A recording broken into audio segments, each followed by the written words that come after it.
amigas y amigos.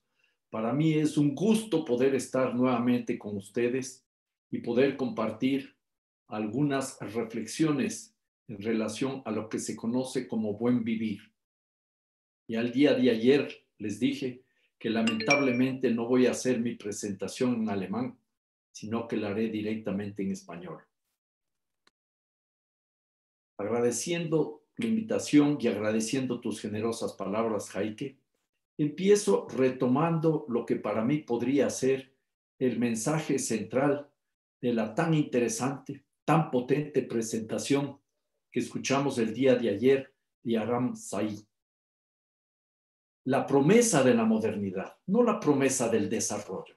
La promesa de la modernidad no tiene ningún fundamento más. Es muy importante entender que a pesar de que hemos acumulado como seres humanos una gran cantidad de conocimientos, tenemos a nuestro haber avances tecnológicos increíbles, podemos hacer una serie de transformaciones en ese ámbito que hace pocas décadas resultaban imposibles de creer. Inclusive esta reunión virtual demuestra de la capacidad tecnológica de la humanidad. El poder ha aumentado. Tenemos, como puedo señalar, enormes recursos acumulados, pero no hemos resuelto los problemas más elementales de la humanidad, como acabar con el hambre, acabar con la enfermedad, asegurar una educación adecuada para todos los seres humanos, vivienda y sobre todo una vida digna. Y todos esos esfuerzos, esos entre comillas, logros conseguidos, los hemos realizado destrozando los equilibrios ambientales. Y creo que esto es fundamental, que tenemos que hacer nuevamente lecturas más apropiadas para entender lo que está pasando. Con toda razón, vemos cómo ahora el coronavirus, que no es la causa de los problemas, pero que sí los ahonda, es un tema que nos preocupa sobremanera. El número de personas fallecidas por el coronavirus y que seguirá subiendo ya debe estar a nivel mundial cerca de 3 millones. Me parece que es un número que debe hacernos a nosotros reflexionar, no solo por la necesidad de encontrar una respuesta con un sistema de vacunación gratuita, como un derecho y no como una mercancía y no como un privilegio para toda la humanidad, sino que esto nos debe hacer a nosotros a comprender en qué momento está viviendo la humanidad.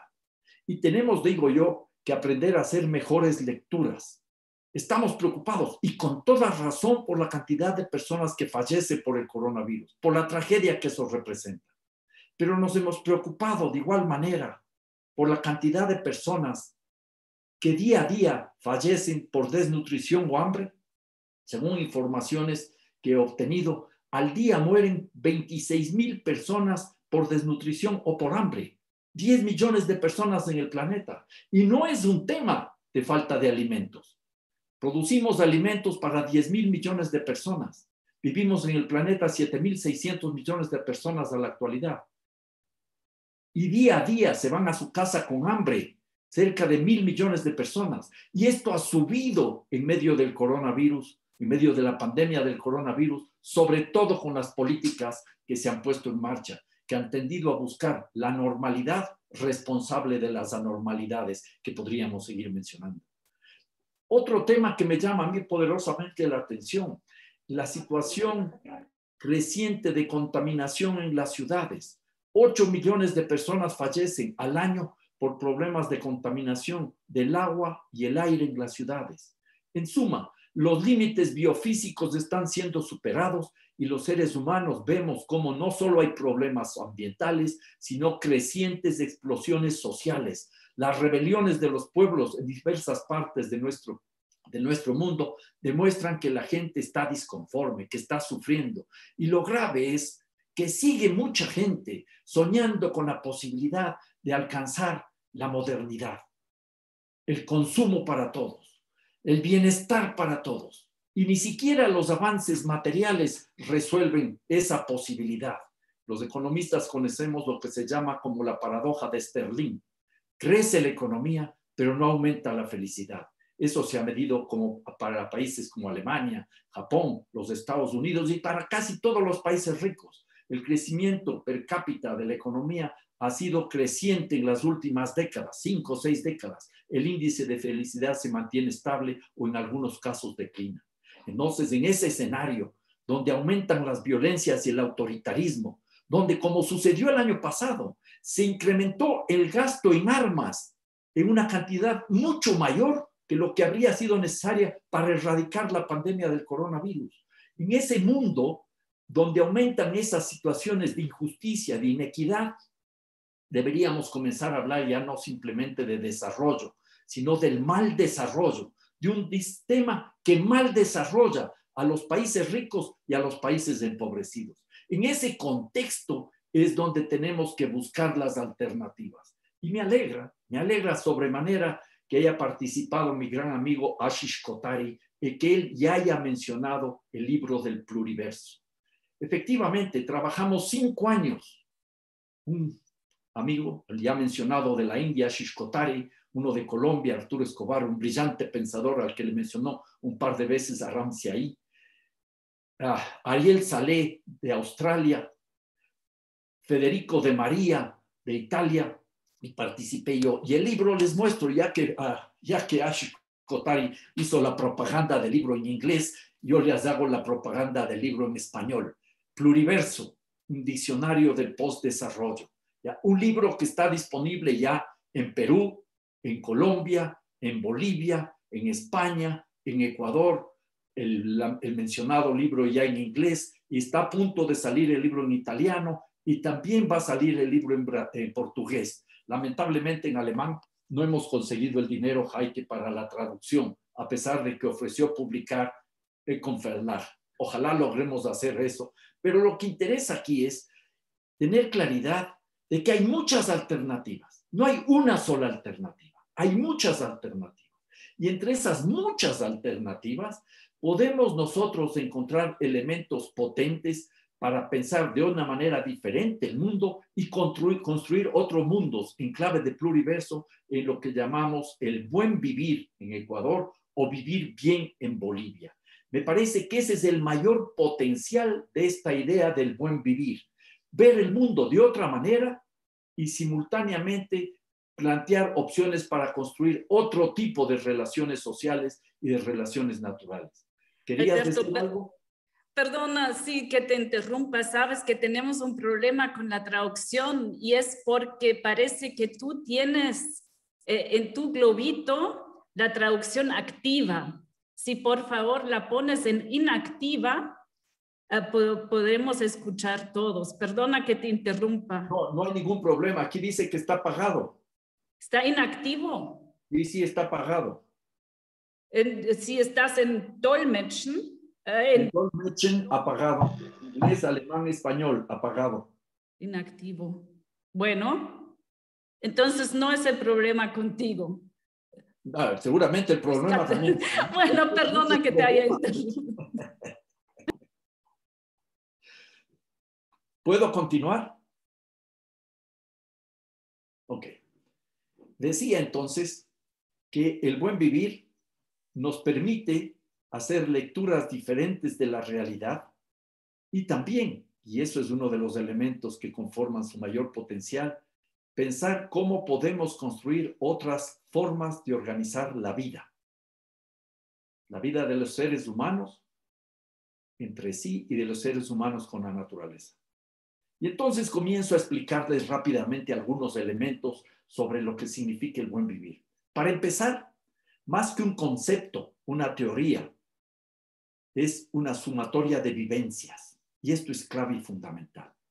Si nosotros buscamos modelos y recetas del buen vivir, creo que estamos equivocados. No hay modelos, no hay recetas. Casi que podría decir que son prácticas sin teorías y filosofías sin filósofos profesionales. Para entonces hacer un cuestionamiento profundo a la epistemología de la modernidad, desde las visiones, las formas de aproximarse a la realidad de la modernidad, difícilmente se puede comprender lo que representa el buen vivir. Anoto que yo no soy un experto del buen vivir. Yo me considero un estudioso del buen vivir. Un experto del buen vivir debería ser o es una persona que vive en una comunidad donde se intenta al menos organizar las relaciones a partir de los principios básicos del buen vivir. Entonces, lo que nos interesa ahora es hacernos algunas preguntas. ¿De dónde surge el buen vivir? Primera pregunta fundamental. Y eso, sin lugar a dudas, surge desde el mundo indígena, desde el mundo de los pueblos originarios. Esos pueblos marginados, esos pueblos explotados, esos pueblos ignorados, lograron, y pienso en este caso concreto, en los pueblos de los Andes y de la Amazonía, resistir más de 500 años de conquista y colonización. Este es un punto fundamental. Son más de 500 años que los pueblos esos han sido aplastados, dominados, olvidados muchas veces. Y lo que es peor, sus visiones de mundo han sido ignoradas o despreciadas, marginadas. Este es el punto fundamental. Esos pueblos con una larga memoria nos ofrecen oportunidades para entender cómo nos podríamos organizar de mejor manera buscando relaciones que se sustenten en los equilibrios o en las armonías, en la reciprocidad, en la solidaridad. Y entonces es importante hacer una puntualización. Buen vivir surge de palabras de idiomas indígenas. Del quichua se dice suma causa, otros dirían no es suma causa, es alli causa. No quiero entrar en esa discusión, soy simplemente economista y ese es uno de los tantos problemas que tengo, Heike, no solo de traducción, sino el problema de ser economista. Y además hay otras posibilidades. Por ejemplo, los aymaras hablan del suma camaña. En guaraní se habla del ñandareco o tecoporá, como dicen en Brasil. Podríamos ver el cumemoquén de los mapuches en Chile. Y así podríamos ir viendo términos que representarían una traducción quizás forzada a lo que hoy llamamos buen vivir o vivir bien. Este es entonces un punto fundamental. Y estas propuestas de buen vivir emergen de ideas, de valores, de experiencias y de muchas prácticas existentes en las comunidades indígenas. Dije e insisto, no hay un modelo del buen vivir, no debería haber una teoría rígida del buen vivir, pero sí nos permite a nosotros abrir la puerta a otras formas de pensar y de sentir. No se puede idealizar, sin lugar a dudas, a las comunidades indígenas. No pueden ser romantizadas. 500 años de conquista y colonización que no terminó cuando se fueron los europeos, que continúa con gobiernos neoliberales o con gobiernos progresistas. 500 años que fueron influenciados, con los que fueron influenciados con los principios de la modernidad, el capitalismo de por medio. Pero sin embargo, a pesar de estar atrapados en esta lógica del consumismo, del productivismo, hay elementos importantes que podemos aprender siempre y cuando no los banalicemos, siempre y cuando no utilicemos el buen vivir como un dispositivo de poder. Y si vamos a hablar de este tema, necesariamente tengo que plantear la lectura de un libro que recomiendo, escrito por un compatriota y amigo que vive en Alemania, David Cortés, un libro publicado por la Flaxo, por la Facultad Latinoamericana de Ciencias Sociales de Ecuador, en este año, que se titula Suma Causa y Buen Vivir, entre signos de interrogación, dispositivos de poder, ética ambiental y gobierno global. El libro está disponible a través de las redes sociales, se puede adquirir en Flaxo y recomiendo la lectura, porque ahí se hace una reflexión sobre la emergencia histórica de estas ideas del buen vivir, que surgen a procesos de resistencia a la conquista y colonización, ya 2 veces antes mencionadas, igualmente a los intentos de cooptación que ha habido por parte de distintas otras fuerzas políticas y sociales.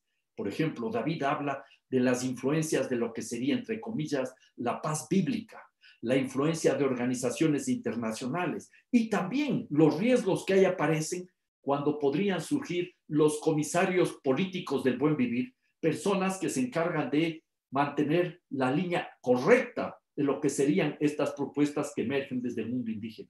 Hay muchas potencialidades y muchos problemas. Insisto, es importante remitirnos a esos orígenes, la epistemología, leída incluso desde lógicas de la modernidad, pero confrontando con la necesidad de transgredir esas visiones dominantes. Y luego, el buen vivir tiene otra potencialidad: tender puentes. Estas ideas del buen vivir, de vida en armonía, están presentes en muchas otras partes, en lo que diría un gran pensador peruano, a quien recuerdo una y otra vez con mucho cariño y gratitud, Aníbal Quijano: la indigeneidad. Esos pueblos que otra vez tenemos problemas. Perdona que te interrumpa, no quería interrumpirte, pero hablando de redes, perdón Alberto, ahora sugieren que para crear la red con la gente que quiere escuchar la traducción al inglés, puedes tratar de poner la traducción en español. Bueno, Perdona, lo siento tanto, Alberto. No hay problema, hago lo que ustedes digan, Jaime. Bueno, ahora está en español. Tal vez hagamos una prueba antes de que continúe, Alberto. Ver, ¿cómo me escuchan ahí? ¿Está mejor ahí la cosa para quienes están recibiendo la traducción en alemán y en inglés? ¿Está mejor? Sigo entonces. Tú dices, ¿probaste los dos idiomas? ¿Está bien ahora? Bueno, ahora sí, perdona 1000 veces. No, discúlpame, no hay ningún problema, Jaime, adelante, yo sigo organizándome, tú coordinas esto, yo hago lo que puedo. Les decía y les recordaba a este pensador peruano, Aníbal Quijano, que habla de la indigeneidad para tratar de entender mejor todos aquellos elementos que componen la base cultural civilizatoria de los pueblos originarios, que no son solo de nuestra América, que pueden estar en otros lados. Y estoy seguro que el día de hoy deben haber escuchado de Ashish Kotari lo que significa el eco-esbaraj, ¿ya?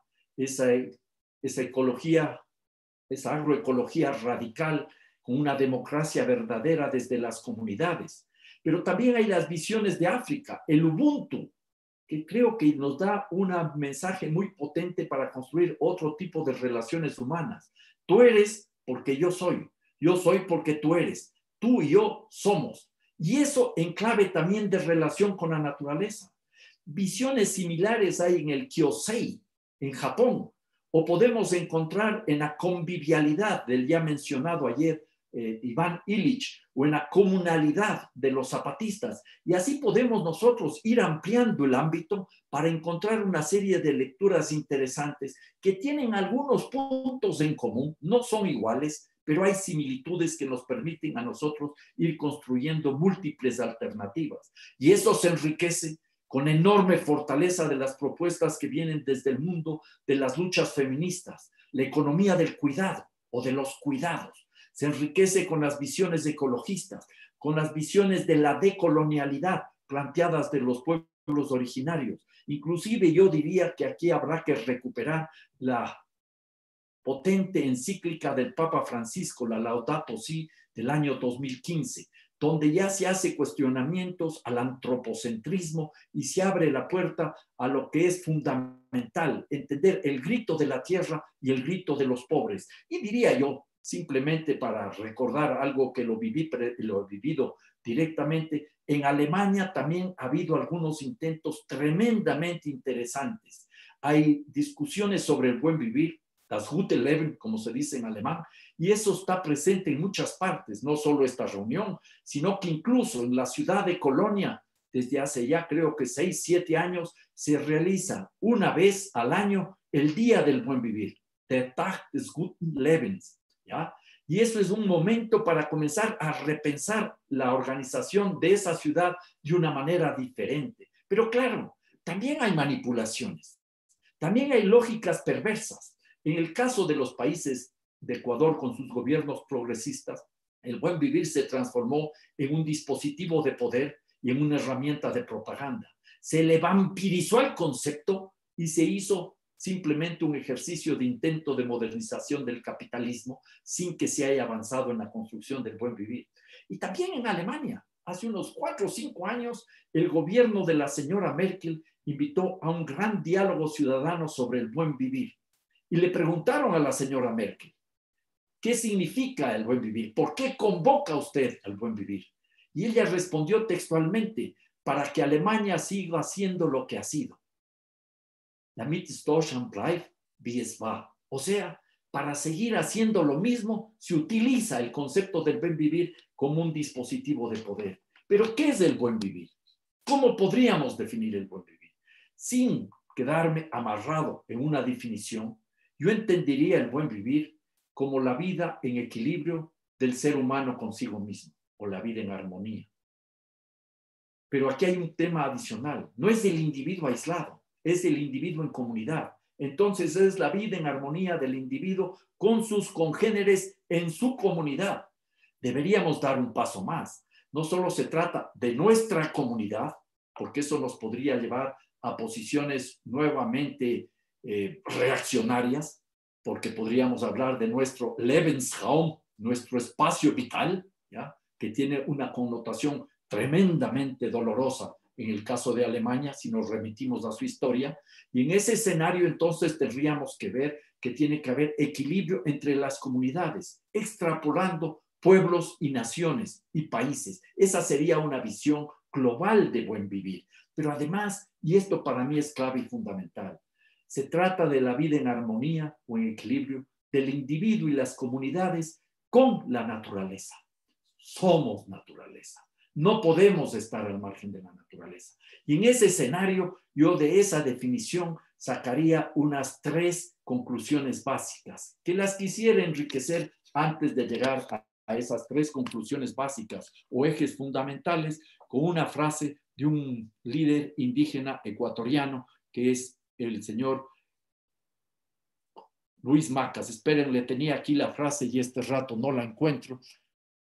También yo tengo problemas, entonces aquí está la frase, discúlpenme que les lea, que me parece que es una frase que es muy importante y que es muy potente para este tipo de reflexiones, que nos permite a nosotros avanzar con claridad, entendiendo de qué es lo que estamos discutiendo y hablando. Luis Macas, un líder indígena ecuatoriano, señala con claridad, en este contexto, refiriéndose al buen vivir, caben algunas precisiones sobre el concepto del summa causae.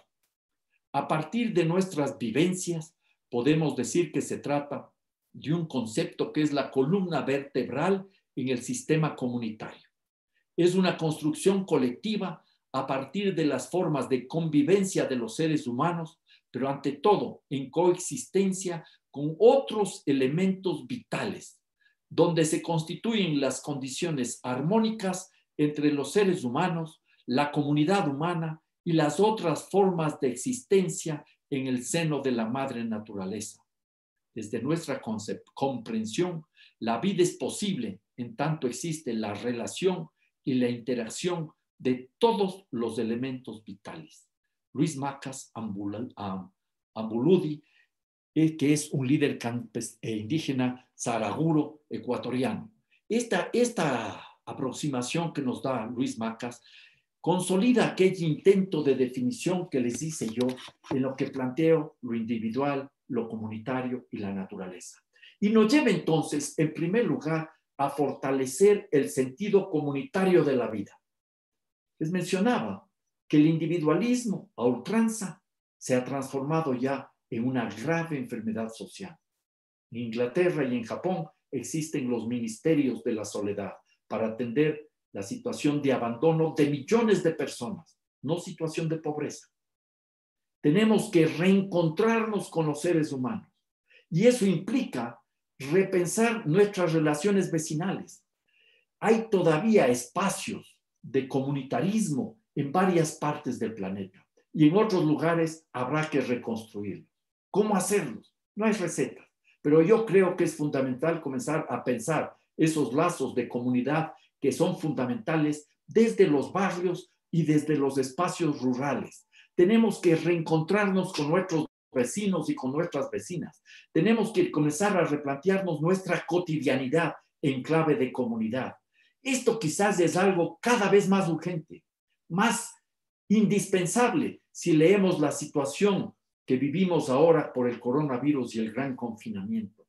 Superar este coronavirus debería ser también superar esas visiones de individualismo, de consumismo y de productivismo que están limitando las posibilidades de una vida digna para los seres humanos y estamos destrozando la base de la naturaleza. Y ahí hay mucho que pensar. Por ejemplo, todo lo que significa la forma de tomar decisiones en las comunidades indígenas, sin llegar, ya lo dije, a romantizarlas, a idealizarlas, pero las comunidades indígenas llegan a tomar decisiones a través de consensos, de largas y complejas discusiones, sin lugar a dudas, pero eso permite consolidar lazos solidarios en el ámbito político, y de ahí surge aquella visión que se escucha una y otra vez: mandar obedeciendo.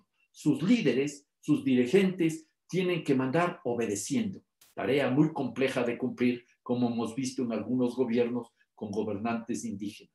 Luego podemos avanzar también en el ámbito de la economía y podría hablar largamente ahí. El punto fundamental es cómo recuperamos lo que se conoce en nuestra América la minga o la minca, el trabajo compartido comunitario, sin dinero de por medio, sin pago de por medio, sin que haya una autoridad superior que organice todo, sino que desde abajo se dé alguna respuesta para resolver algún problema común o para conseguir algún bien que es indispensable para la vida comunitaria. Hay otra institución que me gusta mucho, que es el Ranti Ranti, como en español también le llaman el prestamanos. Hoy por mí, mañana por ti. Pero es una relación también sin dinero y sin tiempo. Es un proceso de crear relacionalidades, reciprocidades, para paulatinamente comenzar a tener otras redes de convivencia. Podría mencionar otras más, pero el tiempo creo que no me da. Avanzaría simplemente a un segundo pilar del buen vivir, que es la vida en armonía con la naturaleza. La madre tierra en el mundo indígena no es una metáfora. No es como nosotros consideramos la madre tierra y tratamos de mantenernos al margen de ella, no. Para los indígenas la madre tierra es una realidad tangible, es su madre real y verdadera. Es para quienes venimos desde el mundo occidental algo muchas veces complejo de aceptar, pero ese es el punto fundamental. Y ahí tenemos entonces algo muy interesante, en un proceso de mestizaje, desde esa visión del mundo indígena, que no necesita un derecho para proteger a la madre, como no necesitamos nosotros ningún derecho ni ninguna obligación para querer a nuestras madres, cuidarlas y amarlas. En el mundo indígena surge ese respeto a la madre, pero se enriquece con la visión que podríamos decir de necesario cuidado de la naturaleza, que se ha consolidado desde hace mucho tiempo atrás, desde visiones ambientalistas, ecologistas, y que tiene una larga historia en la humanidad, empezando, diría yo, desde Francisco de Asís. Luego me remitiría a Baruch de Spinoza, un filósofo holandés fantástico que hablaba de la natura naturanda y de la madre tierra, y les invitaría a leer, sobre todo a quienes están en Alemania, a un alemán que fue el primero que acuñó el término sustentabilidad, Hans Karl von Carlowitz, que publicó un libro notable, La silvicultura económica, con ese título en latín, en 1713, y tiene un mensaje tremendamente potente. Ese señor ya hablaba de la necesidad de proteger los bosques. Ese señor ya hablaba de la necesidad de proteger la biodiversidad. Ese señor hablaba de derechos fundamentales para que garanticen las necesidades básicas de toda la población.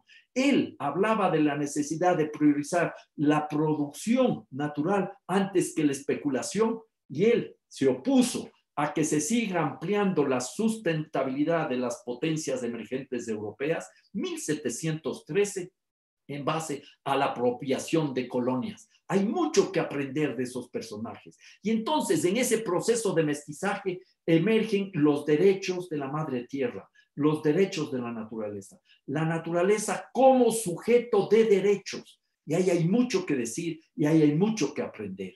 Y entonces estas visiones comienzan también a proyectarse a nivel mundial. Desde la sociedad civil estamos organizando, desde todos los continentes, hemos organizado desde el año 2014 un Tribunal Internacional de los Derechos de la Madre Tierra. Es un tribunal ético, pero así poco a poco vamos consolidando la necesidad de la expedición de la Declaración Universal de los Derechos de la Naturaleza, que tiene que ir de la mano de los derechos humanos, porque no habrá justicia social sin justicia ecológica, ni justicia ecológica sin justicia social. Y termino la idea de estas tres pilares, la necesidad de otro tipo de relacionarnos entre los seres humanos con la naturaleza. En el mundo indígena dirían las relaciones espirituales. Yo trato de aterrizar eso porque como economista encuentro muchas dificultades para entender esa espiritualidad, pero entiendo la reciprocidad, entiendo la relacionalidad, entiendo la solidaridad. Concluyo, hay mucho que aprender de estas visiones y de estas ideas, de estas prácticas que conforman el buen vivir, pero no hay cómo copiar. No es una cuestión de ilusionarnos y buscar el buen vivir puro y perfecto para trasladarlo a realidades ajenas. Tenemos que construir otros mundos desde nuestras comunidades y de nuestros territorios. Y no pensemos en un buen vivir único e indiscutible, porque nos remitiría a la idea del desarrollo que se cuestionó con fuerza el día de ayer. Hablemos de buenos convivires. Muchas gracias.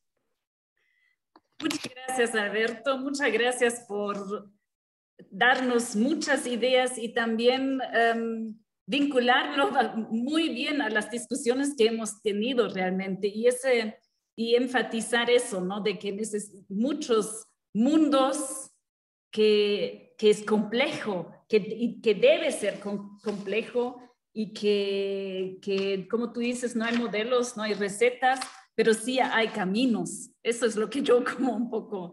Y hay muchas prácticas y ideas en las cuales inspirarnos. Entonces, muchísimas gracias. Y obviamente el tema del buen vivir, como tú ya decías, es una práctica antigua, una práctica, pero que ya, por lo menos en ese mundo occidental, ha tenido como mucha acogida, como tú también dices, con sus sombras también, pero que es una idea y una práctica que inspira muchísimo. Y me alegra muchísimo de tener presente con nosotros, agradeciendo a Alberto y pasando la palabra ahora a Olenka Magallanes Prado. Muchas gracias, gracias por la presentación y por la invitación. Primero quiero empezar o no dejar de pasar esta oportunidad de poder hacer mención un poco del contexto latinoamericano, que si bien es cierto, a lo largo de las jornadas ya hemos ido un poco comentando el contexto global, pero el contexto latinoamericano hoy en día es muy difícil, tanto por la pandemia, sin embargo, también por las desigualdades o por las brechas que existen dentro de cada territorio, de cada país en mi continente, en mi región. Y por eso llamo y pido a la solidaridad, a la fuerza y al acompañamiento para los compatriotas de Colombia, quienes actualmente y en los últimos días se han encontrado en las calles exigiendo que cumplan sus derechos y respetando la vida digna, ¿no? Frente a las diversas crisis políticas y a las diversas crisis económicas que está viviendo su país y que no es ajeno y que no es distinto a ningún otro país de Latinoamérica. Todos los países latinoamericanos estamos. Y bueno, y la frase que ha estado sonando mucho en esta semana es pues que defender nuestros derechos no debería quitarnos la vida, ¿no? Así que en solidaridad de todos los compatriotas que han estado siendo asesinados por exigir sus derechos en Colombia, también y a lo largo de todo nuestro territorio latinoamericano, hoy quiero compartir un poco sobre la experiencia de buen vivir y que también recalco que la experiencia que voy a presentar el día de hoy tiene un poco y recoge las prácticas de 10 países específicos de la región, como bien lo expresó el maestro Alberto Acosta. No existe una sola estructura, no existe una sola forma de ver el buen vivir, ¿no? Existe buen vivires o buenos vivires, y que en cada territorio se va adecuando al contexto, se va adecuando a las prácticas culturales, a las prácticas tradicionales que tiene cada territorio, y que en este caso el buen vivir se basa de la vida indígena, ¿no? Asimismo, un poco lo que voy a expresar en mi presentación viene también de un proceso muy bonito en el cual tanto jóvenes, niños, niñas, adolescentes y adultos de distintas organizaciones de los 10 países, de Latinoamérica, hemos iniciado el hecho de intercambiar nuestras experiencias, de poder conocernos un poco más y de poder ver también qué formas o de qué formas nosotros trabajamos para dar respuesta a las alternativas de desarrollo que, como hemos visto, el sistema actual, como yo mencionaba también Alberto, solo genera un crecimiento de economía, pero en ese crecimiento de economía no se refleja el bienestar, no se refleja la vida digna y no se refleja la felicidad que como comunidad, como personas o como sociedad, tanto personas o como naturaleza merecemos, ¿no? Y bueno, un poco de lo que voy a hablar es un poco las propuestas que como países, como grupo, como espacio latinoamericano, de las tantas formas que existen, vamos a presentar. Una de las propuestas que nosotros tenemos es el reconocimiento de los derechos de las futuras generaciones y el reconocimiento del derecho a un ambiente sano y saludable, ¿no? Y que sea como un derecho humano, y no solo de las personas, sino también empezar a reconocer que la madre naturaleza también merece derecho, ¿no? El hecho de poder mencionar audiencia que se está viviendo en distintos territorios de Latinoamérica es primordial, ¿no? El hecho, como también mencionaba Alberto Costa, tanto en Ecuador como en Bolivia ya existe el tema de la jurisprudencia de la tierra, el tema del sujeto de derecho, ver a la madre tierra como una entidad que está viva y que también merece ser respetada, merece vivir de una forma digna, al igual que las personas o cualquier otro territorio, ¿no? La segunda propuesta que nosotros tenemos es fortalecer comunidades,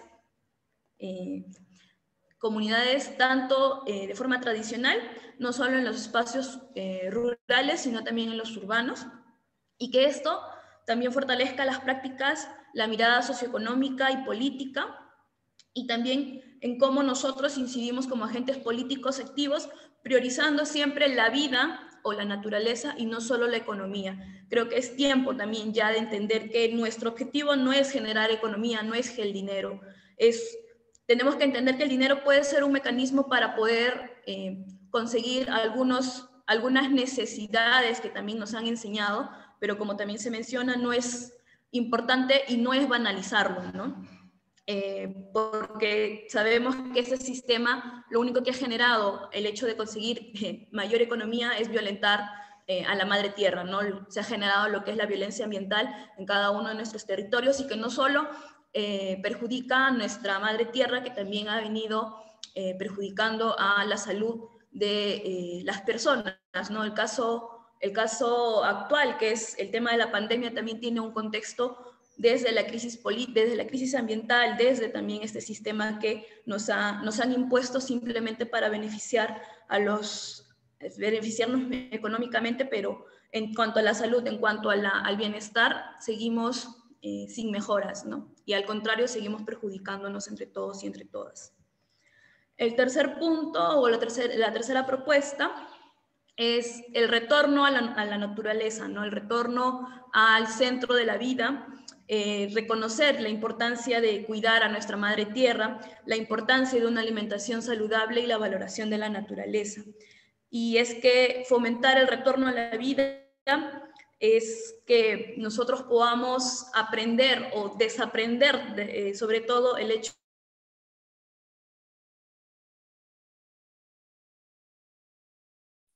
Olenka. dice que es un objeto, ¿sí? Todo bien, hubo problemas de audio. Ah. ¿Se me escucha? Sí, perdón. Listo. Sí, y bueno, comentaba un poco sobre el tema de cómo nos educan sobre que el recurso es un objeto, o que todo recurso es un objeto a la explotación del hombre, ¿no? Esta mirada antropocéntrica que siempre nos han impuesto y que nosotros desde la mirada del buen vivir estamos rompiendo con esa mirada, ¿no? No es el hombre centro de toda la vida, sino en realidad es poner a la vida en el centro de todo, y en ese centro de vida están tanto las personas, está la madre naturaleza, y están también nuestras deidades o las espiritualidades que las comunidades trabajan y que siempre fortalecen sus formas de vida, ¿no? La cuarta propuesta que también proponemos es un diálogo de saberes, ¿no? Un diálogo donde exprese todos los sentipensares, la cosmovivencia, y respetando desde cada uno de nuestros territorios, ¿no? El diálogo también de la tradición, de nuestros saberes, de nuestro pasado, con la modernidad, y entender que también estos mundos son diversos y son cambiantes, ¿no? El hecho de, que también lo vuelvo a recalcar, que lo mencionó también Alberto, es que no existe una forma estructurada de poder hacer el buen vivir, ¿no? El buen vivir o las prácticas de buen vivir se adecúa al contexto, se adecúa al territorio, y es cambiante también porque cada cierto tiempo, cada cierto periodo, existen contextos sociales que van adecuándose a ello, ¿no? La propuesta de realizar un buen vivir en relación con la naturaleza en las ciudades también es importante, y esto también genera un proceso de descentralización en los centros urbanos, ¿no? También promoviendo lo que son las políticas sostenibles. Esto lo recalco porque en muchos territorios latinoamericanos siempre nos han dicho de que las comunidades es el retraso, es lo antiguo, y que cada persona de la comunidad tiene que emigrar a la ciudad para buscar un mejor futuro, ¿no? Eso es lo que te enseñan a qué es lo mejor, que en la ciudad está el progreso, y ha generado cantidades de migración. Por eso existe en realidad en mi país, Lima, la capital, es una ciudad totalmente migrante, ¿no? Que te ha vendido esa idea de que tienes que ir a la capital por un mejor futuro, por un mejor estilo de vida, y que en realidad hoy en día creo que cualquier limeño te puede decir que no es tan cierto, ¿no? La ciudad es tan caótica que esa mentira que nos han impuesto sobre el desarrollo, sobre el progreso, sobre una vida digna en la capital, no es tan cierta, ¿no? Y que inclusive dentro de la pandemia se ha vivido, porque muchas familias han retornado al campo, han retornado a las zonas rurales, porque es ahí donde es mejor vivir un contexto complicado, poder afrontar todo a todos y a todas, ¿no? El hecho también de poder, esto también nos ha dado una mirada de poder ver las ciudades de otra forma, ¿no? Es posible que existan años, hemos estado también descubriendo, y que en realidad ya es posible, y soy una creyente ferviente de eso, debido a que mi distrito es Villa El Salvador. Estamos a próximos de cumplir 50 años de haberse creado, y los inicios de mi distrito, como cualquier otro vecino o vecina te lo puede comentar, se forjó, no tiene, entonces me junto con otro vecino y juntos nos organizamos para que todos podamos tener calidad de vida, podamos tener nuestras necesidades cubiertas, ¿no? E incluso la frase emblemática de mi distrito o de los inicios de mi distrito es: porque nada tenemos, todo lo haremos, ¿no? Y eso está forjado mucho en el trabajo en comunidad, en el apoyo, en el sentido de comunidad, de que no es solo uno en mi comunidad, porque en comunidad crecemos y seguimos adelante de forma conjunta, ¿no? Dentro de las propuestas también del buen vivir, es importante también los principios de paridad, el servicio comunitario y la democracia participativa y de reciprocidad, ¿no? El hecho de poder tener esta visibilidad de equidad, tanto de género, de participación, donde los niños, las niñas, adolescentes cuenten con un nivel de voz y de voto de igual manera que cualquier otro adulto, es necesario, porque aquí no se hace distinciones, no se diferencia de que un saber es más que el otro, no, todos tenemos el mismo nivel de saberes o el mismo nivel de importancia, y que eso enriquece para seguir tejiendo comunidad, se enriquece para seguir fortaleciendo nuestros modos de vida, nuestros trabajos en conjunto, ¿no? Y ya un poco para comentar también sobre las experiencias que tenemos como región en los distintos territorios se encuentran las redes de infancias y juventudes aquí en Latinoamérica, es que nosotros tenemos en común el trabajo de los derechos ambientales, ¿no? Que exige que se garantice los derechos a un ambiente sano y saludable, no solo del niño, de la niña o del adolescente o del joven, sino de la madre naturaleza también, ¿no? Y el hecho de también la participación de ellos en espacios, o de todos nosotros, tanto infancias juveniles, en espacios de incidencia, tanto política, para poder representar nuestras voces, es sumamente importante. Y también el hecho desde lo espiritual, desde el poder sentir, el poder reconectar con nuestras raíces, con nuestros saberes para un mejor desarrollo de comunidad. Y también el cuidado y regeneración de la naturaleza, ¿no? Y aquí, como vemos en la foto, son algunos compañeros de Chile, quienes están, y que al igual que a lo largo de las regiones de Latinoamérica, hemos impulsado lo que tiene que ver mucho con el huerto, los huertos tanto en la zona urbana como en la zona rural. Mayormente en la zona rural los compañeras tienen sus chacras, y esto también genera una bonita cercanía y de cuidado y de respeto y de cariño hacia la madre tierra, ¿no? Otra de las experiencias que actualmente contamos es la crianza de la agrobiodiversidad. Esto incluido tanto el tema de las chacras, el tema de los huertos y también el tema del agua, ¿no? La experiencia de la siembra y cosecha de agua en las zonas rurales, que ha permitido también un poco que ha permitido el acercamiento a lo espiritual, a poder la vida en comunidad y también a revalorar la importancia del agua para las comunidades, no solo por el uso o por la importancia que le da a la persona, sino también hacia toda la comunidad, incluyendo también a los animales y al mismo territorio, ¿no? La interculturalidad, que también es necesaria y que ya también lo mencionó Alberto Acosta, es porque nosotros hablamos de comunidades, de territorios, pero eso no quiere decir que me encierro en mi territorio o que me encierro en solo mi comunidad. Somos conscientes de que tenemos distintos territorios, distintas culturas, y el hecho de poder intercambiar, de poder relacionarnos entre las culturas para poder seguir aprendiendo, para intercambiar productos, intercambiar saberes, es necesario para poder seguir subsistiendo en mi territorio como para el otro, ¿no? El desaprendizaje y la recomunalización, el hecho o los procesos de desaprendizaje, siendo importante el sentido de toda esta mirada occidental que nos imponen dentro del contexto latinoamericano, que en parte está bien algunos aspectos que nos enseñan académicamente, sin embargo no está contextualizado ni territorializado con nuestros saberes, con nuestros procesos de aprendizajes o históricos, ¿no?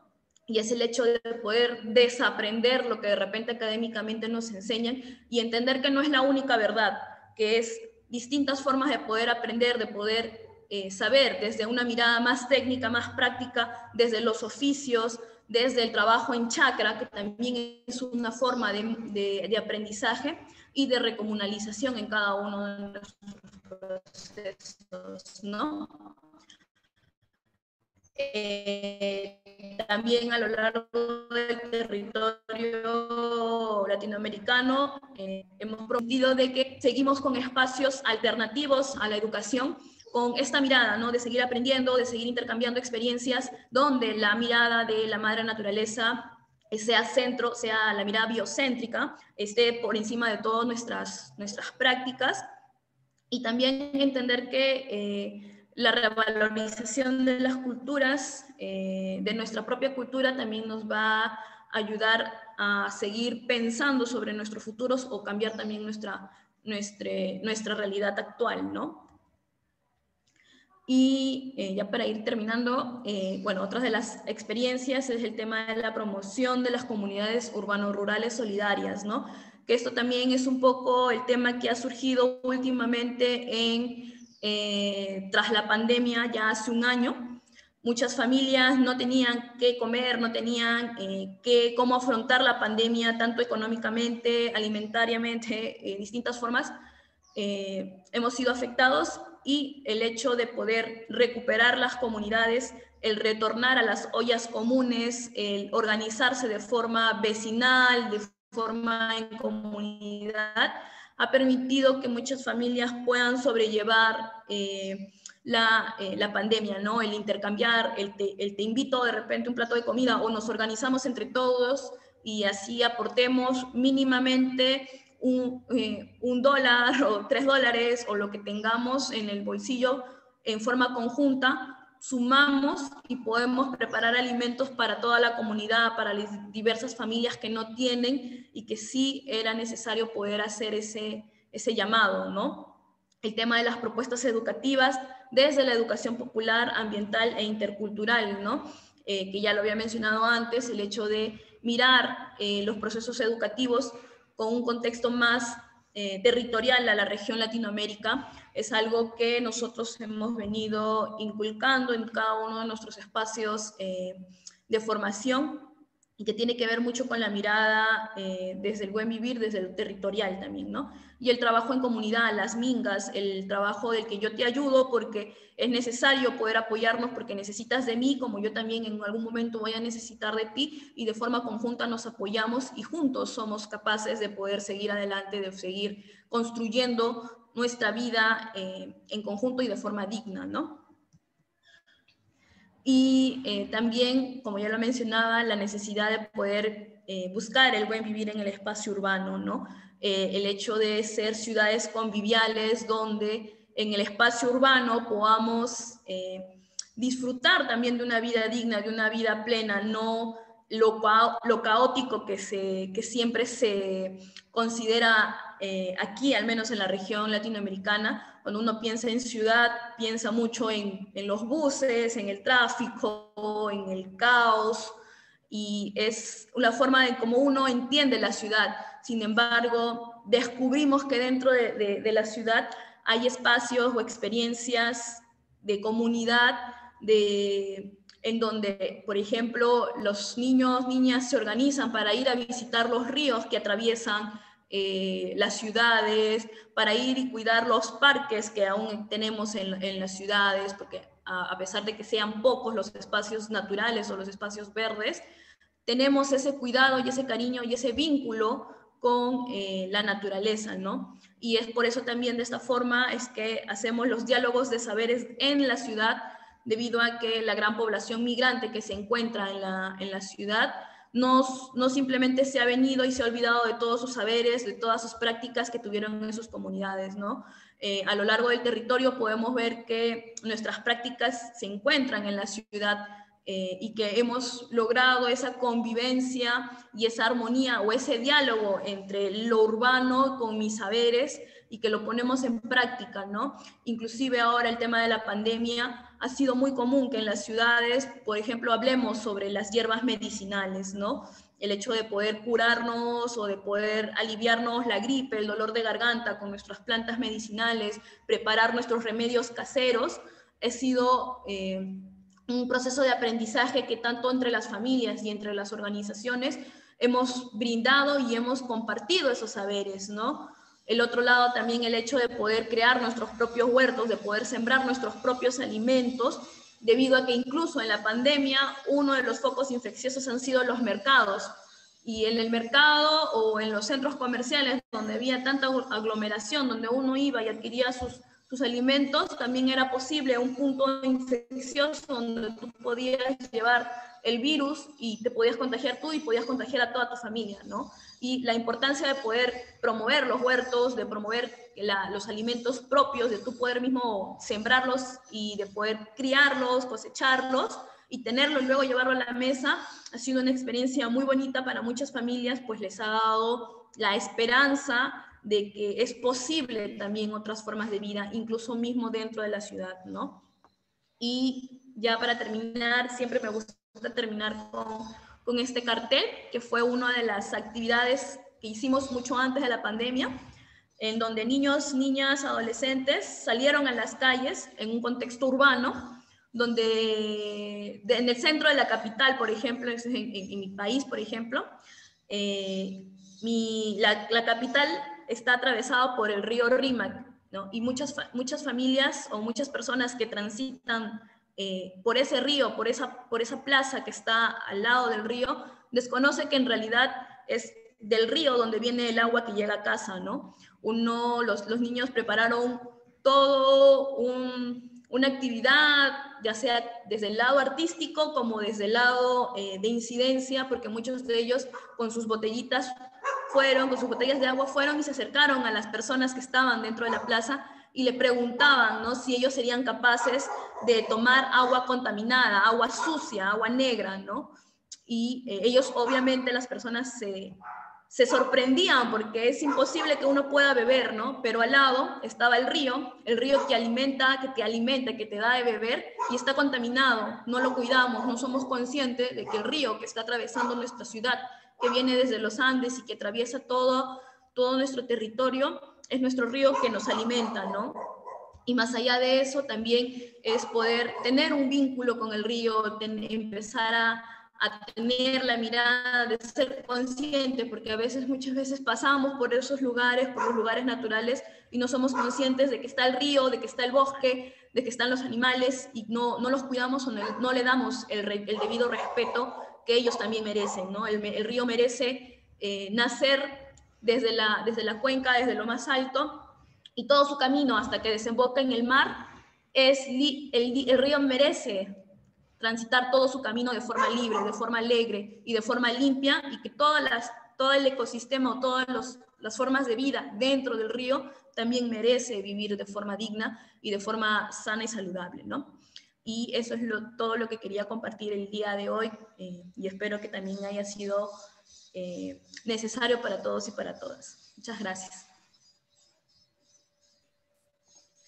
Muchísimas gracias, Olenka, por tu excelente presentación, muy inspiradora igual, y combina, pienso yo, muy bien con lo que hemos escuchado de Alberto, y nos diste ahora con tus propuestas y experiencias, también ejemplos muy concretos, ideas, inspiraciones, y se podía decir mucho. Obviamente no me toca a mí decir y plantear las preguntas, y solo quiero recalcar un punto que también salió, y también lo tuyo ya se conecta con lo que ya hemos planteado y nos hemos preguntado, y el punto final tuyo, que la pregunta por el buen vivir en la ciudad me parece súper importante también, porque a veces es un poco lo que decía tal vez Celi también, o lo que también recalcó Alberto, ¿no? Que a veces también hasta puede ser como una romantización, ¿no? El campo, pero en la ciudad, claro, es como hasta como decir allá, pero bueno. Y claro, y ese punto, ¿no? De decir, y el buen vivir en la ciudad, tal como el ejemplo de Alberto, y hasta va a haber una pregunta ya acerca de eso, el buen vivir de la ciudad de Colonia, ¿no?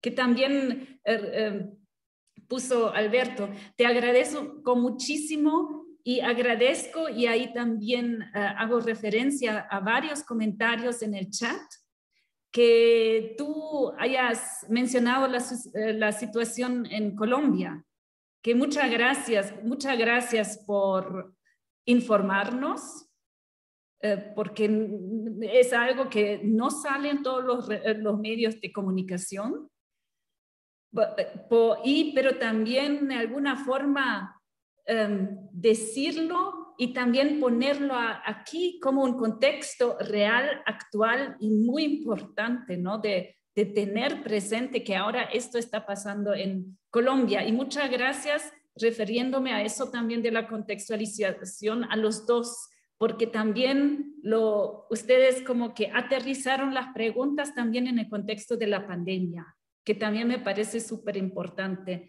que hicieron ustedes dos. Y con eso yo ya paso a las preguntas, y empiezo con la primera pregunta que aquí tengo, y cito: muchas gracias, Alberto. Si te entiendo bien, un factor central es de dar una representatividad a la naturaleza y simular que ella podría reclamar derechos, que en el fondo, Olenka, también ahora dijiste, ¿no? Con lo del río, con lo cual puede ser una pregunta a los dos. ¿Quién puede hablar por la naturaleza?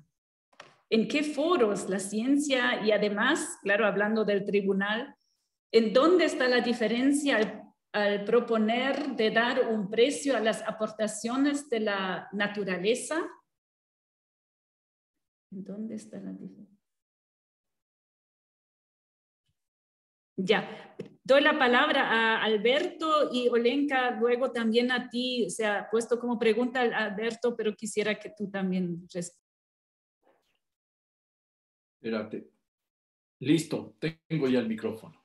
Empiezo expresando mi enorme satisfacción por haber escuchado la exposición de Olenka. Me ha resultado motivadora.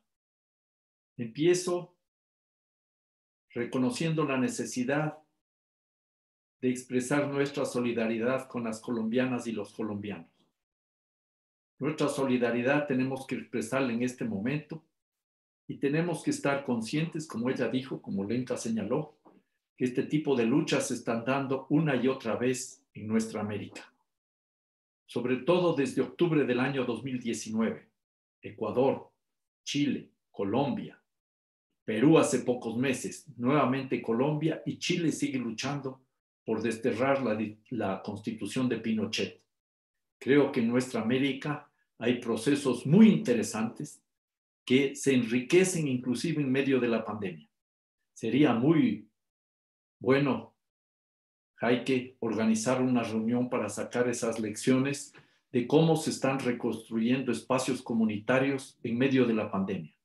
Comunidades rurales y comunidades urbanas. Y se están estableciendo vínculos muy interesantes y potentes entre el campo y la ciudad. Y creo que voy a dar respuesta a la pregunta, no creas que me estoy escapando, Heike, pero me parece que me deja planteado algunos elementos clave aquí, Olenka, que no puedo dejar al margen. Aquello de aprender, desaprender y reaprender, eso es fundamental, ¿ya? Yo vengo desde el mundo académico, tradicional, desde una familia conservadora. A mí me ha costado muchísimo ir desaprendiendo, pero lo he hecho. Les podría contar otro día un montón de anécdotas, ¿ya? Cómo he ido aprendiendo paulatinamente y reaprendiendo con base a nuevos conocimientos y nuevos saberes. El diálogo de saberes y el diálogo con los conocimientos es fundamental. Nadie tiene todas las respuestas, menos personas que vienen de realidades ajenas a las nuestras. Eso me parece que es clave y fundamental. Y entonces vemos que pensar el buen vivir en las ciudades es un enorme reto, porque de plano las ciudades son insostenibles, son insustentables. No hay sustentabilidad. No se puede hablar de ciudades sustentables. Entonces hay cómo recuperar eso. La pregunta del agua es clave y fundamental. El agua tiene que ser vista como un derecho humano. El agua no puede ser un negocio y una mercancía. Y eso no significa que hay que estatizar el agua, hay que desprivatizar el agua y yo diría hay que recomunalizar el agua. Incluso en Alemania hay ejemplos interesantísimos. En Berlín, a través de un referéndum, se recomunalizó el agua. Y esa lucha está en todas partes del mundo. El agua como un derecho humano fundamental. Y la experiencia en América también es interesante. Yo recomendaría repensar una y otra vez el buen vivir en las ciudades, recuperando lo comunitario, entendiendo lo que significa la naturaleza y estableciendo lo que dice un gran amigo mío catalán, un proceso de ruralización de las ciudades. Volver a darle sentido de vida común a las ciudades, de vida mucho más amable, simpática, de mayor calidad, ¿ya? Y les invito a la gente que está viviendo en Alemania a que vean los textos de un italiano que vive en Alemania, en Colonia, que se llama Davide Brocchi, que fue uno de los gestores de la ciudad del Día del Buen Vivir, del Tag des Guten Lebens en Colonia, en Köln. ¿Ya? Davide Brocchi tiene un par de libros muy interesantes al respecto, ¿ya? Y también para cerrar esta parte, Les quisiera decir que yo he tenido experiencias fantásticas en mis recorridos con el Grupo Sal, que les mencioné ayer, un grupo de música, yo discutiendo temas del buen vivir combinado con música, un ambiente maravilloso, que inclusive tuvimos una acogida increíble en una ciudad que seguramente la mayoría de la gente de Alemania no la conoce, en Castrop-Rauxel, ¿ya? Siempre se ríen cuando digo Castrop-Rauxel. No sé si es por el pueblo o por mi forma de hablar alemán, pero el hecho real y cierto es que ahí había un plan del buen vivir y hace 5 o 6 años. Y era la gente que estaba pensando cómo se organiza. Uno de los pueblos donde mayores inequidades hay, mayor desempleo juvenil, mayores problemas existen, la cuenca del Ruhrgebiet, ¿ya? Entonces, creo que hay mucho que aprender y me pareció maravillosa tu intervención, Olenka, porque entraste a lo concreto, al cómo hacer, al cómo plantear esas soluciones, desde abajo, con la madre tierra, buscando las transformaciones sociales, las transformaciones integrales. Pues, hablemos rápidamente de los derechos de la naturaleza. ¿Qué es lo que hemos vivido en el mundo aceleradamente desde años atrás y sobre todo en medio de la pandemia? Un proceso acelerado de ruptura del metabolismo social y natural, como habría dicho Carlos Marx. Eso es evidente. Se están rompiendo los metabolismos de la vida misma. Y entonces ahora tenemos que comenzar a reencontrarnos con la madre tierra. No es una cuestión de discursos, sino de prácticas concretas. Muchas veces hay gobernantes que hablan en el exterior de los derechos de la naturaleza, pero casa adentro amplían y profundizan los extractivismos que en esencia están destrozando derechos de la naturaleza y también los derechos de los defensores y las defensoras de la naturaleza. ¿Qué son los derechos de la naturaleza? Los derechos de la naturaleza son los derechos de la madre tierra. No confundir con derechos ambientales. Son dos cosas diferentes. El derecho ambiental viene del derecho humano al ambiente sano. El derecho ambiental plantea la reparación y la restauración monetaria, la reparación monetaria a los seres humanos a los que se ha afectado el ambiente de vida. Los derechos de la naturaleza vienen del derecho intrínseco que tienen todos los seres vivos a que se respete su integralidad y su ecología, y su ciclo ecológico. Y viene de ahí el derecho a la restauración. Leamos lo que dice la Constitución del Ecuador, un solo artículo muy rápidamente. En la Constitución del Ecuador hay muchos artículos que hablan de derechos ambientales y de derechos de la naturaleza, pero hay 4 clave, el 71, el 72, el 73 y el 74. ¿Qué dice la Constitución en el artículo 71? Una frase: la naturaleza o Pachamama, una clara visión del mundo indígena, de la plurinacionalidad y de la interculturalidad, donde se reproduce y realiza la vida, tiene derecho a que se respete integralmente su existencia y el mantenimiento y regeneración de sus ciclos vitales, estructura, funciones y procesos evolutivos. Ahí están los principios. 1, respeto. 2, integralidad. 3, mantenimiento. Y 4, regeneración. Esto se complementa con el principio de la restauración a la naturaleza, que no es pago a los seres humanos, sino recuperar los ciclos vitales de la naturaleza, en el artículo 72, y en el artículo 73, los principios de precaución y de restricción. En este contexto, ¿quién representa los derechos de la naturaleza? ¿Quién representa? Los seres humanos. ¿Quién representa los derechos de un niño recién nacido? Los seres humanos, sus padres, su madre, y si no es del Estado. No hay ningún misterio en eso.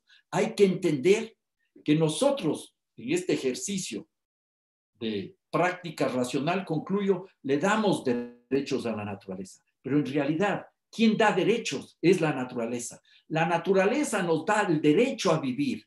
Nosotros no podemos vivir sin naturaleza. La naturaleza no necesitaría a los seres humanos. Entonces, incluso desde un ejercicio de puro egoísmo, deberíamos reencontrarnos con la naturaleza para que nuestros nietos y nuestras nietas puedan vivir con dignidad. Gracias, Alberto. Olenka. Sí, bueno, totalmente de acuerdo con Alberto y gracias también por la aclaración del tema de los derechos ambientales con el tema de los derechos de la naturaleza, que creo que es muy importante y necesario también empezar a hablar sobre ese tema.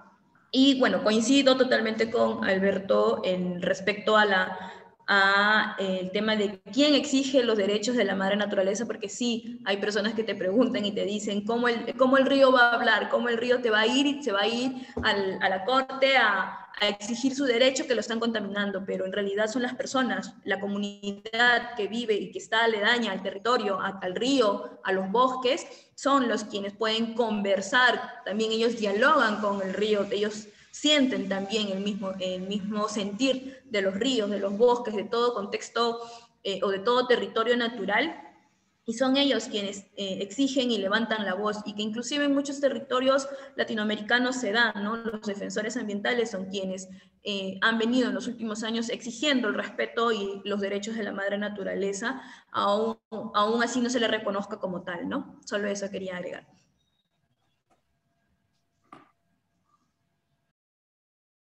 Paso a una pregunta más conceptual que plantea Sally Matthews.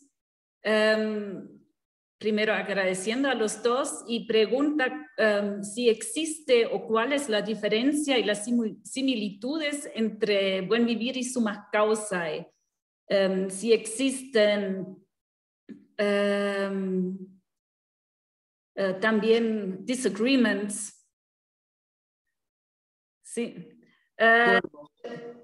Y por favor, así corto, perdona que sea, hoy día tengo un rol medio... No, disculpa, entiendo, Heike. Mira, yo respondería con una figura que tengo en la cabeza. Una pregunta similar le hicieron a una líder indígena aymara en España ya hace algunos años. Y lo que dijo es lo siguiente: si nosotros nos ponemos a discutir qué es lo que comprende el buen vivir y qué comprende el summa camaña, y cerramos la puerta a un diálogo entre las dos visiones, estamos cometiendo un error. Y dijo, imagínense que sobre una mesa se pone una caja de zapatos, usó ese símil, una caja de zapatos. Y entonces dijo, en esa caja de zapatos ponemos todo lo que conocemos del buen vivir o del summa camaña, ¿ya? Y dijo, la caja de zapatos no está llena, porque si creemos que la caja de zapatos está llena, difícilmente podemos avanzar en el diálogo de saberes. Hay personas que dicen que una cosa es el summa causa y otra es el buen vivir. Yo diría que hay que abrir el escenario y no quedarnos en esa discusión, para llenar la caja de zapatos con la mayor cantidad de opciones que vienen desde el mundo indígena y que vienen de afuera. Lo grave es, como dijo esta mujer, si creemos que la caja de zapatos está vacía y desde afuera, desde nuestros intereses y visiones, llenamos esa caja.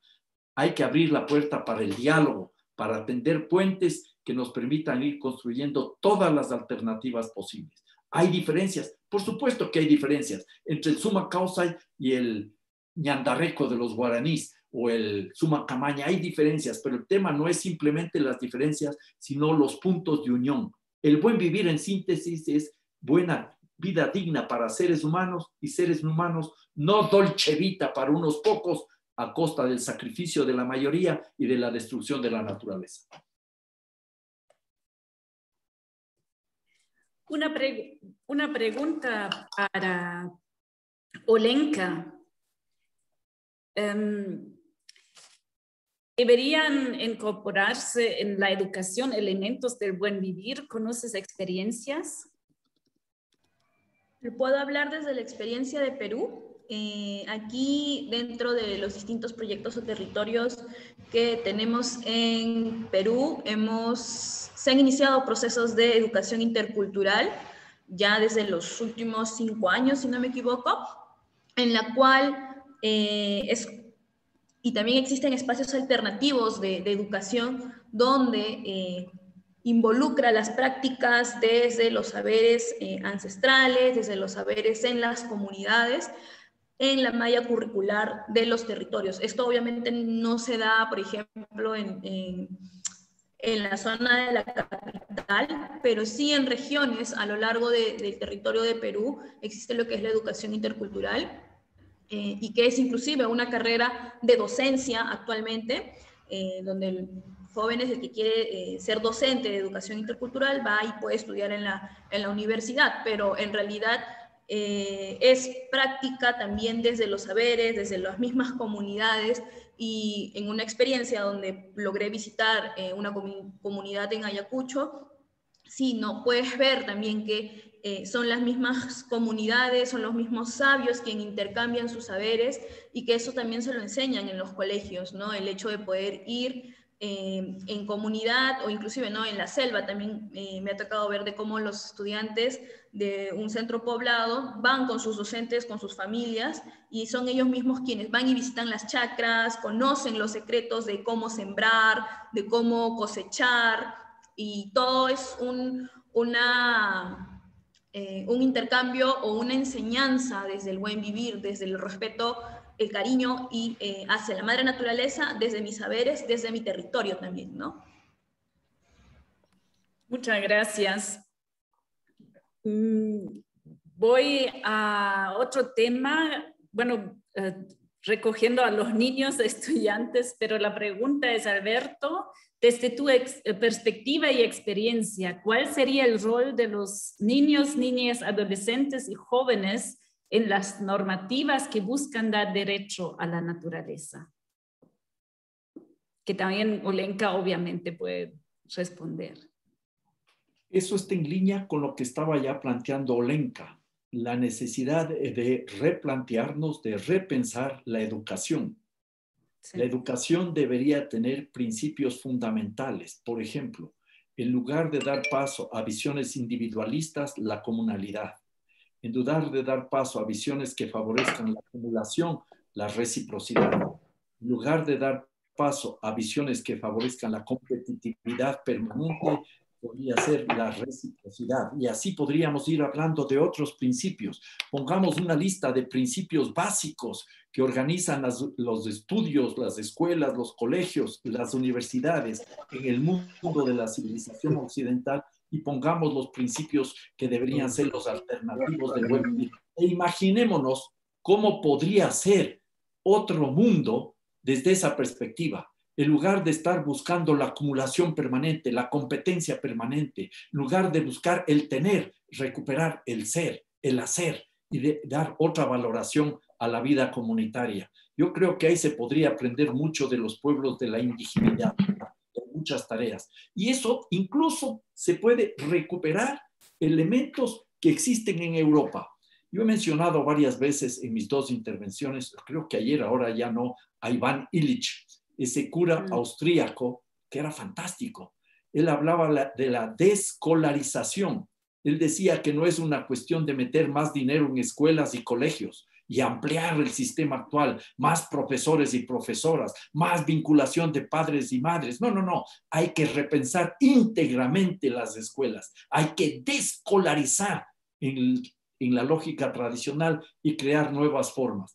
No vamos a superar los conflictos, no vamos a tener un mundo idílico, pero imagínense lo que podría ser un mundo que en lugar de tener esa lógica perversa de acumular cada vez más, tuviera el principio básico de la solidaridad.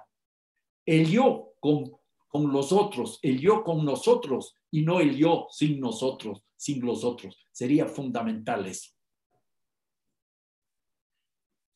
Gracias, Olenka. Sí, un poco también dando respuesta, y creo que muy bien lo ha mencionado Alberto, y también creo que es necesario, al menos desde Latinoamérica, reconocer también que las infancias, adolescencias y juventudes tienen voz y voto, ¿no? Y inclusive ellos mismos también son defensores de la madre naturaleza, y sobre todo en las comunidades es donde la participación de ellos, el conocimiento, el intercambio de saberes de ellos mismos poseen también un valor rico en el sentido de hacer su incidencia, ¿no? Porque a veces muchos casos, por ejemplo, ¿no?, los niños son quienes sufren más las afectaciones de las violencias ambientales que se aquejan en nuestros territorios, pero no son considerados o no les toman la verdadera importancia, ¿no? Niños que tienen anemia, que sufren anemia por contaminación de las minas o del petróleo, que se contaminan sus ríos, y muchos de ellos no son tomados en cuenta,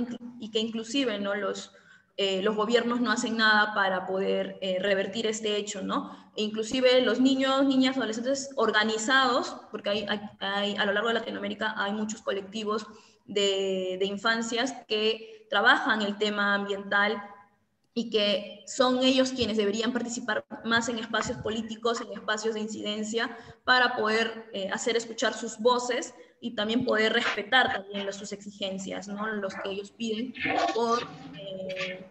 exigiendo un tema de defensa tanto de la madre naturaleza como de sus derechos ambientales, ¿no? Gracias, tenemos varias preguntas todavía, así que voy a ir, y tenemos varios comentarios también. Por el momento voy a volver sobre una pregunta del inicio, que alguien preguntó haciendo referencia al buen vivir en Colonia. Y la pregunta es, ¿hasta qué medida piensas que otras culturas, por ejemplo, como la europea, puedan identificarse con una versión de los posibles bienes vivires y practicarla, ya que es un concepto que viene de una cultura diferente? O tal vez ya se practica en otros lados a través de la búsqueda de una vida más sostenible y justa. Bueno, tú ya lo has mencionado y creo que en tu ponencia ya has hecho referencia a eso, pero es una pregunta que surgió después, por eso, por favor, y creo que es muy importante para el contexto de aquí. Mira, sobre el tema habría mucho que discutir. En primer lugar, hay que, como habíamos señalado, no se puede buscar un modelo, una receta y trasladarla a otro lugar. Eso sería una barbaridad, sería no haber entendido absolutamente nada. Eso es lo que sucedió con el concepto de desarrollo. Desarrollarse, nosotros nos vamos a desarrollar. Ustedes van a recibir nuestro apoyo, nosotros les agradecemos el apoyo y asumimos su forma de vida. Y eso es fatal. Eso es el problema que estamos viviendo. El gran reto que tenemos ahora es entender cuál es la realidad de insostenibilidad de esas ciudades en el norte global y en el sur global y comenzar a encontrar respuestas adecuadas. Hay muchísimos ejemplos concretos de cómo se puede avanzar, ¿ya? Olenka mencionaba, por ejemplo, el tema de los huertos urbanos, que son una forma no solo de asegurar una parte de la alimentación, sino de ir construyendo una nueva relación con la madre tierra, ¿ya? En toda escuela debería haber un huerto, no tanto para que los niños salgan ya alimentados, sería fantástico, pero no va a ser posible, sino para que vuelvan a tener el contacto con la tierra y con el agua. Eso es fundamental. ¿Cómo recuperar esa relación? ¿Ya? Y eso, por ejemplo, en la ciudad de Colonia hay un programa que surge de estas iniciativas que se llama la Essbare Stadt, la ciudad de que come, porque tiene que ver también con comer. Comer es uno de los idiomas universales más potentes que hay, pero hay que saber comer y comer de una manera sustentable y de una manera comunitaria, ¿ya? Y ahí se pueden ir construyendo otras opciones interesantísimas. Luego hay respuestas que yo recupero de mis viajes. Ahora ya no viajo más de un año y estoy muy triste porque no puedo hacer eso. Por ejemplo, las respuestas que se dan en Austria. Viena es la ciudad, la capital del mundo, donde menos autos hay por familia. Más del 50% de familias en Austria ya no tienen auto propio, ¿ya? ¿Por qué? Porque ha mejorado el transporte público y entonces ahí hay que comenzar a replantearnos unas falsas soluciones. Automóviles eléctricos. La solución ahora son los automóviles eléctricos. No son la solución por varias razones. Para construir automóviles eléctricos se amplía la explotación de minerales, destrozando en los países del sur, por ejemplo, por la recuperación de litio o las tierras raras, con tremendos impactos y tremendas afectaciones. Y ahí está metido, por ejemplo, una gran empresa alemana como la BMW, que está en alianza con una empresa en Bolivia, ¿ya? Y entonces se quiere impulsar toda la explotación de litio en clave de sustentabilidad. La sustentabilidad sirve para cualquier cosa. Y entonces estamos viendo como adicionalmente para desarrollar las energías antes de terminar el tema de los automóviles eléctricos. Cada automóvil que entra a la ciudad es una restricción de libertades de los seres humanos que viven en esa ciudad. Entonces hay que dar paso a los automóviles, no a los automóviles, al transporte público. Yo anotaría otro riesgo enorme. Para construir los rotores de generación de energía eólica, esos que hay por miles en Europa, se está demandando cada vez más madera de balsa que proviene de las selvas tropicales, con tremendas destrucciones. Entonces, nos liberamos de los energéticos fósiles, lo cual está muy bien, pero a costa de seguir sacrificando a las tierras, a los territorios, a las gentes, a los cuerpos, a las culturas del sur. En ese escenario, las ciudades en el norte y en el sur global tienen que ser repensadas de otra manera. Tenemos que tener otra lógica para aproximarnos. Las ideas del buen vivir ayudan en mucho. Crear comunidad humana, restablecer relaciones de cierta sustentabilidad con la naturaleza y sobre todo la vivencia, crear mancomunidades de interdependencia de seres humanos que viven en igualdad de condiciones y sobre todo a partir de la solidaridad y de la reciprocidad. Gracias, Alberto. Hay preguntas también nuevamente sobre lo de la naturaleza y quiero citar, porque ya se ha mencionado varias veces la comida y el comer, y Magda de Perú escribió algo que me parece también explicar muy bien el tema de qué es más allá, lo que nos dijo Alberto, que es un reto entender cuando uno es socializado en otra forma de pensar y que es cómo se entiende en otra manera de ver, sea la naturaleza u otros aspectos. Y Magda escribe, en suma causa, hablamos de comer bien, ayinikuy, y tiene que ver con que la comida debe empatar con el ser de uno, no es solamente comer sano. Y creo que es como para vincular a lo que se ha dicho, ¿no? El comentario de Magda. Y tenemos muchas preguntas más y no podré plantear tal vez todas. Haremos lo mismo como hemos hecho antes, que las que no se pueden discutir dejamos en el chat. Las escribimos al último nuevamente, pero sí me parece que, por ejemplo, una pregunta que fue una de las primeras y que he dejado como para luego vincularla a algo dicho que me parece súper importante con el tema de lo que está pasando en Colombia.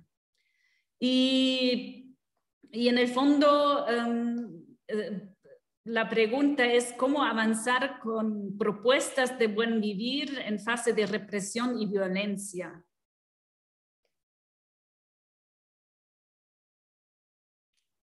¿Cómo podemos entrar en diálogo cuando para las personas en el poder resulta más fácil matarnos que escucharnos? La pregunta del millón, y se les agradecemos mucho. Te cedo la palabra, Blanca. Quiero oírte a ti.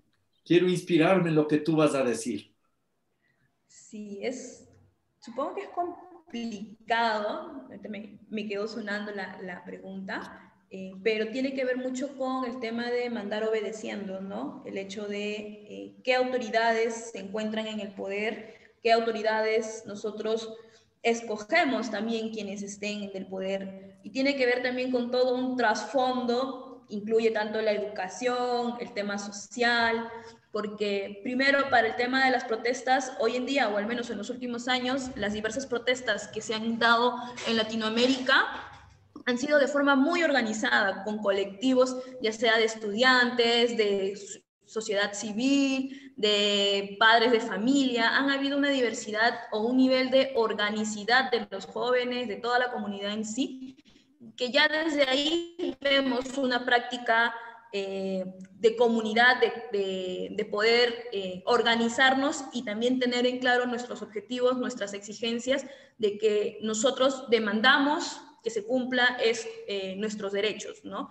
Ya desde ahí vemos que hay una forma de nivel de organicidad. E inclusive a lo largo de Latinoamérica los últimos enfrentamientos o las últimas manifestaciones han sido totalmente pacíficas, ¿no? E inclusive lo que no se ha visto en los últimos años es, lo que se ha visto en los últimos años es que estas manifestaciones también son más artísticas, más culturales, la cultura está presente en esas manifestaciones. Y eso ya es un detalle a recalcar sobre la importancia de cómo nuestros contextos van cambiando e inclusive nuestras formas de vida también se están haciendo presentes en cada una de estas manifestaciones, ¿no? Sí es también, aquí inclusive desde el último año, cuando se habló sobre los problemas que hubo en Perú, se empezó a hablar sobre una reforma policial, por ejemplo, ¿no? Y es que es cierto, los militares o las policías están pensados o estructurados de una forma que si va a haber algo o algún conflicto, ellos van a reaccionar de manera negativa. Y eso lo hemos visto en mi país y en todos los países de Latinoamérica, porque la policía siempre va con el tema de hacer represión, pero entonces se supone, o en teoría, el policía debería estar para cuidar a la sociedad civil, no para reprimirla. Y entonces desde ahí ya vemos que algo está mal, porque en realidad si le estás diciendo de que tiene que ir a cuidarte, pero está con la práctica inclusive, o en el proceso de formación para poder uno ser policía, te enseñan a reprimir, entonces ya desde ahí estamos totalmente equivocados, ¿no? El tema de cómo cambiamos la forma de cómo cuidarnos entre nosotros o desde las autoridades es también importante y que tiene un trasfondo muy amplio, ¿no? Al menos desde mi punto de vista, creo que ese es uno de los hechos en los cuales se debe cambiar para poder hablar sobre un tema de buen vivir dentro o frente a las protestas o manifestaciones que se dan a lo largo de Latinoamérica, ¿no? Y que, bueno, el sistema actual también que se vive en cada uno de los contextos latinoamericanos, el nivel de la crisis política o el nivel de la corrupción, son sistemas que no permiten el diálogo, que no permiten que las prácticas como, por ejemplo, el buen vivir sea un mecanismo de vida o un mecanismo inclusive de forma de gobierno, ¿no?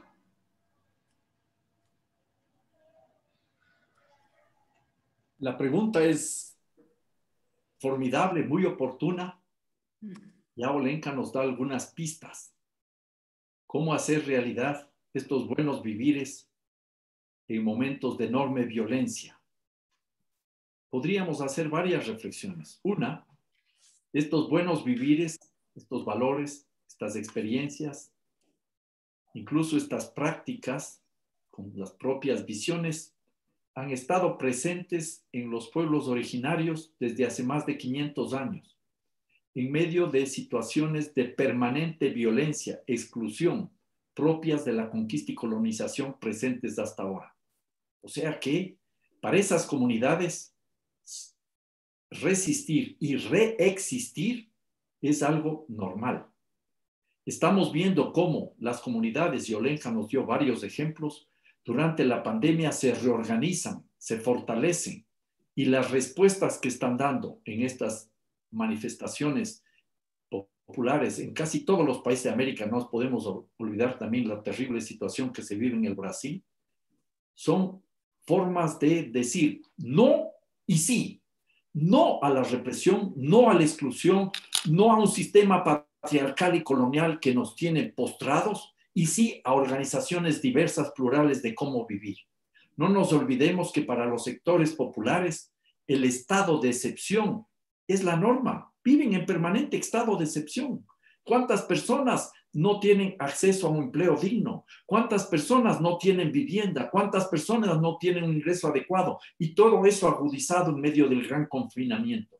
Entonces sí, sería lo ideal que tuviéramos gobiernos que se sintonicen con estas visiones, por lo menos gobiernos municipales que apoyen estos procesos. Pero si eso no existe, la respuesta es la organización comunitaria y la construcción paciente de esas alternativas sin declinar jamás en la lucha por nuevos derechos. Eso me parece que es a mí clave y fundamental.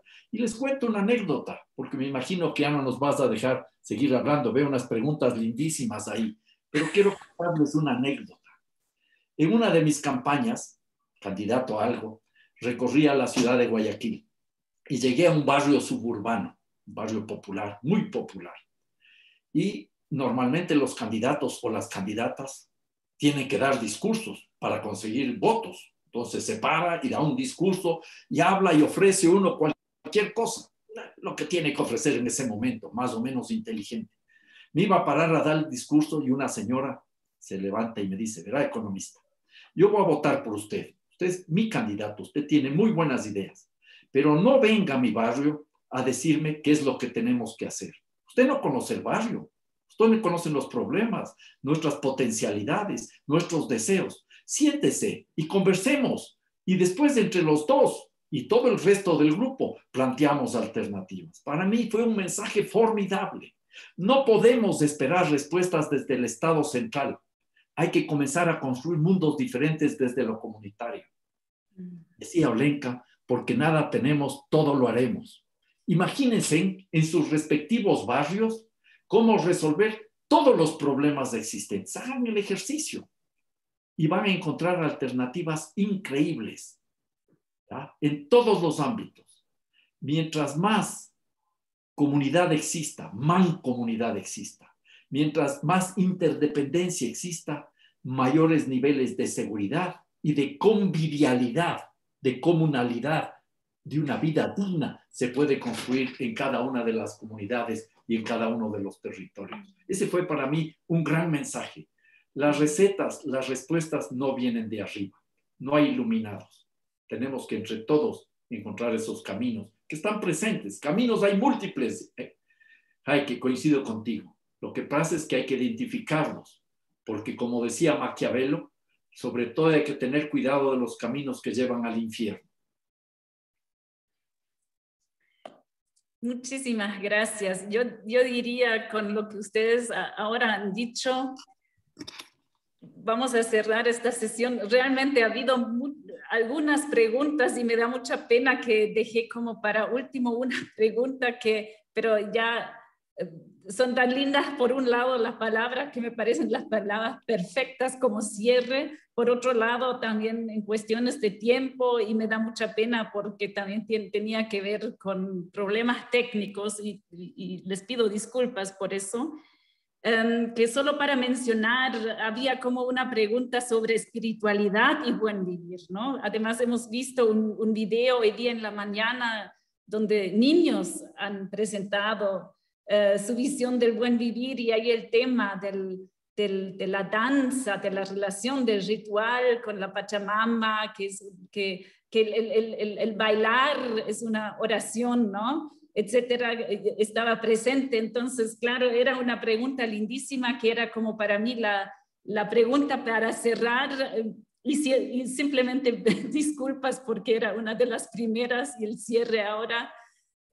También eran esas palabras tan lindas de dar como pasos, ¿no? Esos caminos, abrir, como mencionó Alberto. También menciono que había como más preguntas acerca de derechos de la naturaleza y también acerca ahora de los conceptos, ¿no? Ahora, ¿cuáles son las diferencias entre y puntos comunes entre Ubuntu, conceptos cristianos y luego el buen vivir, que entramos, ¿no? en cuáles son puntos en común, cómo se diferencian, que eran unas preguntas y pienso que son parte de esos caminos que hemos dicho, que justamente que tenemos que volver a sentarnos y seguir conversando, ¿no? Y con eso les agradezco muchísimo, ha sido muy inspirador los dos y espero poder sentarnos y conversar más pronto con ustedes y con eso muchas gracias y también a ustedes muchas gracias